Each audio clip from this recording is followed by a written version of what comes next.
तो हम एक क्विक रिवीजन मारेंगे जितने भी फार्मूला जितने भी फॉर्मेट बनने हैं कॉस्ट अकाउंटिंग के regarding important BCom second year के लिए।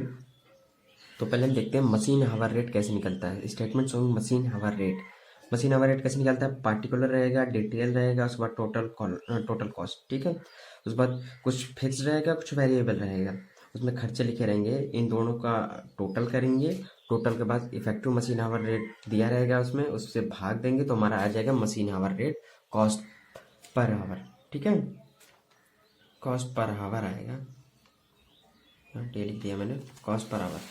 अब इसमें डिप्रिसिएशन निकालते हैं हम। पहले देखते ही डिप्रिसिएशन कैसे निकलेगा, जो वेरिएबल में डालते हैं उसमें दिया रहेगा। तो depreciation original cost minus scrap value upon useful life in year दिया रहेगा, उसमें ऐसे निकलेगा हमारा डिप्रिसिएशन। अब हम देखते हैं ये बस ट्रांसपोर्ट वाले कुछ मोस्ट इम्पॉर्टेंट, ये बस ट्रांसपोर्ट वाला ये तो आना ही आना है। पहला टोटल किलोमीटर इक्वल टू होता है number of bus into days into trips per days into distance per trip. And second वाला total passenger kilometre equal to होता है total kilometre into number of seats into percentage of capacity use.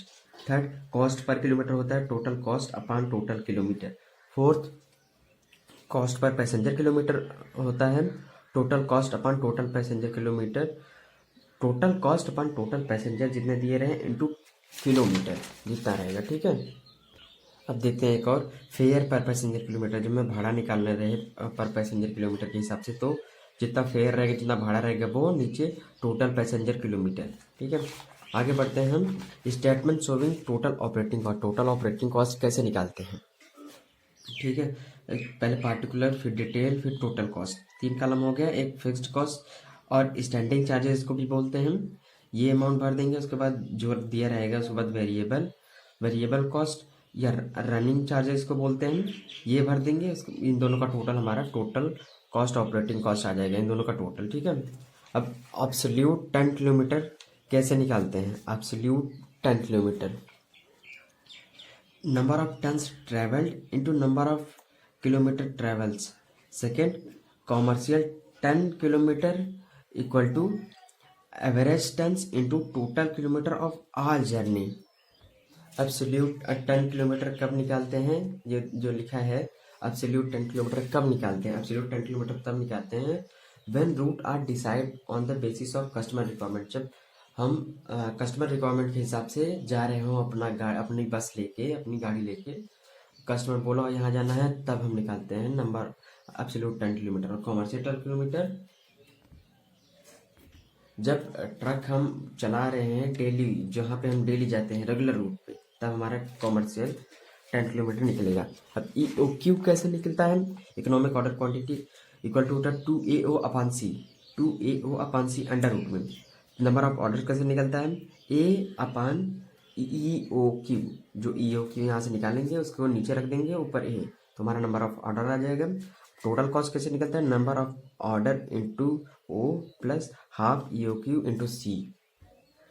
Format of stores ledger account. Stores ledger account जो बनाते हैं हम, उसका format कैसे होता है, जो मटेरियल रिसीव्ड होगा उसको एक तरफ, जो मटेरियल इशू होगा उसको एक तरफ। ठीक है, उसके बाद यहाँ पर डेट, यूनिट्स, रेट, अमाउंट, उसके बाद फिर इसमें डेट, यूनिट्स, रेट, अमाउंट। अब जैसे फीफो और लीफो का अलग अलग होता है, फर्स्ट इन फर्स्ट आउट और लास्ट इन फर्स्ट आउट। ठीक है, वो अलग अलग मेथड है, मैंने खाली से बता दी ऐसे लगते हैं। अब फीफो के हिसाब से जो पहले आएगा वो पहले जाएगा, और लीफो के हिसाब से जो बाद में आएगा वो पहले जाएगा। देखते हैं calculation of material issued. Last में मटेरियल इशूड निकालते हैं, इसी के बाद में स्टोर लेजर अकाउंट बाद में। तो कैसे निकलता है, पार्टिकुलर रहता है, यूनिट्स रहता है, अमाउंट रहता है। तो टोटल यूनिट्स जो दिया रहता है उसको लिखते हैं, माइनस क्लोजिंग स्टॉक इसमें से घटा देते हैं, तो हमारा मटेरियल इशूड आ जाता है। आगे बढ़ते हैं, आगे है important calculation of material consumed और मटेरियल यूज्ड। मटेरियल कंज्यूम्ड कैसे निकालते हैं, ये बहुत बेसिक क्वेश्चन है, ये ऐसे तो कहीं पे निकालते नहीं, लेकिन फिर भी कहीं कहीं पे आया है इसलिए लिख लिया मैंने। ओपनिंग स्टॉक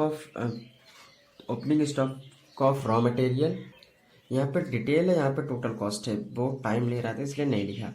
ऐसे परचेज ऑफ रॉ मटेरियल उसको लिखेंगे कैरेज इनवर्ड भाड़ा जो लगा वो, कस्टम ड्यूटी वो, ऑक्ट्रॉय ड्यूटी वो, any other expenses related to material, और कोई भी खर्चा जो मटेरियल से रिलेट करता है। इसमें से लेस क्या होगा? लेस होगा हमारा closing stock of raw material.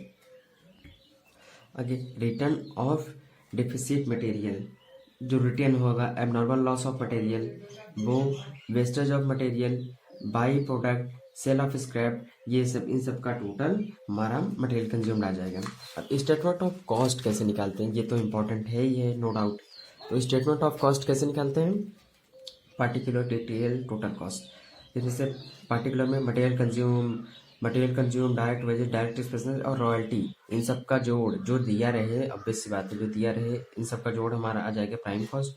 Prime cost के बाद हमारा हम फैक्ट्री में चलते हैं। फैक्ट्री ओवरहेड में minus cell of scrap, factory overhead के खर्चे, उसके बाद उसमें से सेल ऑफ स्क्रैप जो नष्ट हुआ, उसके बाद opening stock of work in progress plus करेंगे, minus closing stock of work in progress minus करेंगे। इसके बाद हमारा आएगा वर्क कॉस्ट। वर्क कॉस्ट के बाद हम ऑफिस में चलेंगे, office and administration overhead. Office and administration overhead में minus closing stock of finish goods घटाएंगे। इसके बाद आएगा cost of goods sold. Cost of goods sold के बाद हमारा आएगा प्लस करेंगे हम सेलिंग एंड डिस्ट्रीब्यूशन ओवरहेड, ये ओवरहेड आएगा। इसके बाद हमारा आएगा टोटल कॉस्ट के बाद प्रॉफिट, प्रॉफिट बाद सेल। एक और most important reconciliation statement for the year India. Reconciliation statement कैसे निकालते हैं? पार्टिकुलर रहेगा, डिटेल रहेगा, टोटल अमाउंट रहेगा। ओके, तो पहले लिख लेंगे हम profit as per cost book दिया रहेगा, प्रॉफिट दिया रहेगा चाहे लॉस दिया रहेगा, लेकिन दिया रहेगा। अब इसमें से ऐड करेंगे profit of financial book in cost book, और ऐड करेंगे। ऐड क्या क्या करेंगे इसके लिए मैंने यहाँ पे लिख रखा है, मैं पहले ये दिखाना चाहता हूँ। ये वाला रूल है, कुछ rules of add and less of financial expenses, जो हम स्टॉक वाले स्टॉक को छोड़ के बाकी और हर जगह पे अपने आप को फाइनेंशियल बुक मान के करेंगे। तो फाइनेंशियल बुक में अगर प्रॉफिट होगा तो प्लस करेंगे, लॉस होगा तो माइनस करेंगे। और जब फाइनेंशियल बुक मान के कर रहे हैं तो हमारा विपक्षी कौन होगा? हमारा विपक्षी होगा कॉस्ट बुक। जब विपक्षी का नुकसान तो हमारा फायदा, विपक्षी का फायदा तो हमारा नुकसान। ऐसे ही जब उसका प्रॉफिट होगा तो हमें माइनस, जब हमें उसको लॉस होगा तो हम प्लस करेंगे। हम ये सिर्फ स्टॉक वालों को छोड़ के बात कर रहे हैं। अब देखते हैं expenses overcharge in cost book, जब खर्चा ज़्यादा होगा कॉस्ट बुक में तब ऐड करेंगे। Expenses charge only in cost book, जब खर्चा सिर्फ कॉस्ट बुक में हुआ होगा तब ऐड करेंगे। Income charge only in financial book, जब हमें इनकम रिसीव्ड हुई हो फाइनेंशियल बुक में तब over valuation of opening stock in cost book, जब कॉस्ट बुक में ज़्यादा वैल्यू हुई होगी तब ऐड करेंगे। स्टॉक वाला है इसलिए। Under valuation of closing stock in cost book, opening stock का उल्टा होता है क्लोजिंग स्टॉक। जैसे ओपनिंग स्टॉक में जो चीज़ ऐड रहेगी वो वही चीज़ क्लोजिंग स्टॉक में माइनस रहेगी। आगे बढ़ते हैं, इसमें से लेस क्या क्या करेंगे? लेस करेंगे लॉस ऑफ फाइनेंशियल बुक और प्रॉफिट ऑफ कॉस्ट बुक। बताया है कि फाइनेंशियल बुक में लॉस होगा तब या प्रॉफिट होगा हमारे कॉस्ट बुक में तब। Expenses overcharge in financial book, जब एक्सपेंसेस ज़्यादा हो फाइनेंशियल बुक में तब माइनस करेंगे। Expenses charge only in financial book, जब खाली खर्चा हुआ हो हमारे फाइनेंशियल बुक में तब माइनस करेंगे। Under valuation of opening stock closing book, जब कम खर्चा हुआ हो कॉस्ट बुक में तब माइनस करेंगे। और under valuation of opening stock of cost book, opening stock में कम खर्चा हुआ तब। अब over valuation of closing stock in cost book, जब क्लोजिंग स्टॉक में ज़्यादा खर्चा हुआ हो कॉस्ट बुक में तब इसको लेस करेंगे। इसके बाद इसको ऐड करेंगे। इसके बाद जो ये लेस आए इसमें लेस करेंगे। इसके बाद जो हमारा आएगा, चाहे प्रॉफिट आए चाहे लॉस आए, तो वो आएगा प्रॉफिट या loss as per financial book दिया रहेगा हमें, वो हमें सिर्फ प्रूव करना होता है। ये मैंने रूल्स लिखे हैं, ये कैसे कैसे लिस्ट होगा। आगे बढ़ते हैं, अब हम देखते हैं कॉन्ट्रैक्ट अकाउंट कैसे बनेगा। कॉन्ट्रैक्ट अकाउंट कैसे बनेगा? Particular amount debit, particular amount credit, ठीक है।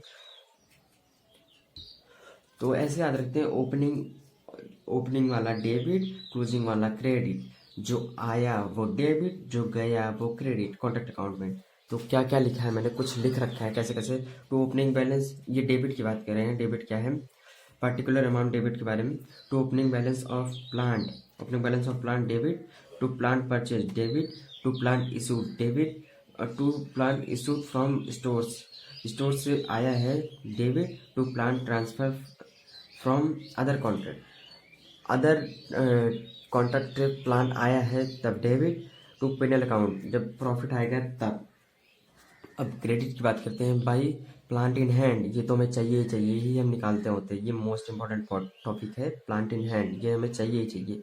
ये क्लोजिंग, क्लोजिंग में क्रेडिट, क्रेडिट की बात करें अब हम। By plant return to store, माल भेज दिया गया प्लांट को, स्टोर्स को वापस, तो credit. By plant transfer to other contract, transfer किया गया अदर कॉन्ट्रैक्ट को, तो credit. By sale of plant, तो credit. Actual received, by sale of plant actual received, तो क्रेडिट। बाय पीनल अकाउंट, जब लॉस आएगा तब credit. Plant loss by fire या स्टोलन या वेस्टेज या एनी अदर लॉस, तो क्रेडिट। ओके, अब कॉन्ट्रैक्टरीज अकाउंट देख लेते हैं। कॉन्ट्रैक्टरीज अकाउंट का भी कैलकुलेशन करना हो तो कॉन्ट्रैक्टरीज अकाउंट की एंट्रीज देख लेते हैं। वन कॉन्ट्रैक्ट प्राइस ड्यू, जब देना हो contract account debit to contractee's account debit to contract account. Contractee's account debit है, अपोजिट पार्टी कौन है, कॉन्ट्रैक्ट अकाउंट। अब दूसरा देखते हैं, व्हेन कॉन्ट्रैक्ट प्राइस रिसीव्ड, जब कॉन्ट्रैक्ट प्राइस में मिल गया हो, तो cash account debit to contractee's account. ठीक है, आगे बढ़ते हैं, हम देखते हैं ये प्रोसेस ए अकाउंट। ये प्रोसेस कॉस्टिंग वाला है। Process A, process B, process C जो ट्रांसफर किया जाता है, तो 3 लिख रखे हैं, process A account, process B account, process C account. देखते हैं पार्टिकुलर्स, प्रोसेस ए अकाउंट में particulars units amount, particulars units amount. तो प्रोसेस ए में to material, to labour, to overhead, to other expense. ठीक है, और इसमें इधर आएंगे राइट साइड में, by normal wastage, by transfer to process B, इसका टोटल लगा लेंगे, तब हम ट्रांसफ़र कर देंगे प्रोसेस बी को। तो अब प्रोसेस बी देखते हैं क्या है। प्रोसेस बी है to transfer from process A, जो उससे आया है वो, to material, to labour, to overhead, to other expense, ये सब लिख लेंगे। उसके बाद नॉर्मल वेस्टेज जो होगा वो, और उसके बाद अब ट्रांसफ़र करेंगे हम सी को, तो वो लिख लेंगे, इसका टोटल लगा लेंगे। अब हम देखते हैं प्रोसेस सी अकाउंट को, to transfer from process B, उसके बाद जो बी से आया है उसको लिखेंगे। उसके बाद material, labour, overhead, other expense, और यहाँ पे normal wastage by transfer to finish good. अब कहीं पे भेजना है तो अब सामान बन जाएगा, ये अब कंप्लीट होकर निकलेगा। इसके बाद यहाँ से इसका टोटल लगा देंगे, बंद कर देंगे। तो ये मोस्ट इंपॉर्टेंट टॉपिक थे जो माइंड में रखने हैं, ये सब तो आना ही चाहिए। बाकी हम मिलते हैं नेक्स्ट वीडियो में। Thank you.